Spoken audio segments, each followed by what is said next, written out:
Hello मित्रांनो, चला तर आज बनवूया चिकन फ्राय आणि चिकन बिर्याणी. हे आम्ही सुट्टीनिमित्ताने बनवलं आहे. आधी आम्ही चिकन फ्रायसाठी चिकन चांगलं धुवून घेतलं. त्यात आलं लसूण पेस्ट, आपले रोजचे मसाले, हळद आणि धने पावडर, एव्हरेस्ट मसाला जो आम्ही मीठ मसाला वापरतो. याच्यानंतर आम्ही याच्यामध्ये हे टाकलेलं आहे कॉर्नफ्लॉर आणि अंड्यातला जो व्हाईट भाग असतो तो टाकलेला आहे चांगला असं क्रिस्पी होण्यासाठी. अजून एक गोष्ट ह्याच्यात टाकलेली आहे ती आहे बीटरूटचा ज्यूस, जो की आपल्याला चांगला असा एक कलर देतो आहे. आणि ह्याला आम्ही आधी तेल गरम करून घेतलेलं आहे, त्याच्यामध्ये चिकनचे पीसेस सोडतो आहे आणि खूप असं मस्त प्रकारे ह्याला फ्राय करून घेतलं आहे.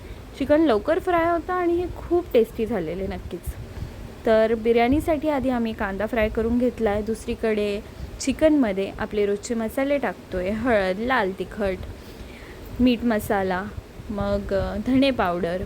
मीठ ही नंतर टाकलेलं आहे याच्यामध्ये मी, आणि आलं लसूण पेस्ट, दही सगळं टाकून, बिर्याणी मसाला नाही चुकला पाहिजे, ते टाकून चांगला मिक्स केलं आहे.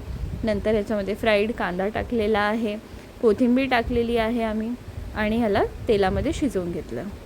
चावल जे आहे ते आम्ही आधी स्टीम करून घेतलेले आहे असे तुपामध्ये, आणि हे अशी लेअरिंग करून त्याच्यावरती आपला उरलेला बीटरूटचा ज्यूस टाकतो आहे असं डेकोरेशनसाठी. आणि हे बघा, आपलं चिकन फ्राय आणि चिकन बिर्याणी रेडी झाली आहे. तुम्ही पण नक्की ट्राय करून बघा. थँक्यू.